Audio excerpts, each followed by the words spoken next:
Coucou, aujourd'hui je te partage une bonne recette de la pizza carrée que tu peux garnir avec tout ce que tu veux. Pour commencer, dans la cuve du robot, je mets 300 ml d'eau tiède avec une cuillère à café de sel. Je rajoute à ça 50 g de semoule extra fine, 50 ml de lait tiède, 500 g de farine tamisée avec 10 g de levure boulangère. Je pétris la pâte pendant 10 minutes à peu près dans un pétrin ou sinon tu peux pétrir la pâte à la main. Au milieu du pétrissage, une fois que la pâte s'est bien ramassée, je rajoute 60 g d'huile. Ensuite, je continue le pétrissage de la pâte. Une fois que la pâte est bien pétrie, tu vas voir qu'elle est élastique, elle est légèrement collante. Tu as juste à huiler les mains pour pas que ça colle. Je recouvre la pâte et je la laisse reposer pendant 30 minutes à peu près. Et toujours, comme je vous le dis, cela dépend de la température de la pièce. Je dégaze de la pâte et je la divise en 3 pour former 3 pizzas.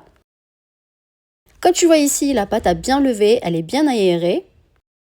Dans une petite tasse, je mélange de la farine avec de la semoule extra fine. C'est pour saupoudrer la pâte et cela permettra d'avoir une pâte bien croustillante. Tu étales la pâte sur un papier cuisson avec l'épaisseur que tu souhaites, que ce soit fine ou épaisse. Moi, la sauce pizza, je l'ai achetée. Donc, c'est une sauce pizza industrielle, mais bien sûr, tu peux la préparer à la maison et ça donne un meilleur goût, bien sûr, avec des tomates fraîches.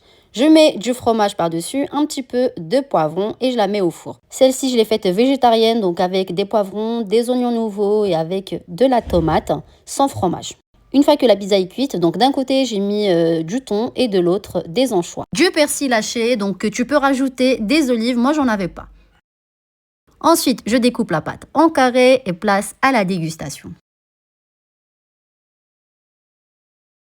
La pâte est parfaite, ni trop fine, ni trop épaisse. Moi, c'est comme ça que je la préfère. Si tu as des questions, n'hésite pas à me le dire en commentaire et n'hésite pas à partager la vidéo autour de toi. N'oublie pas de t'abonner et à bientôt pour de nouvelles recettes.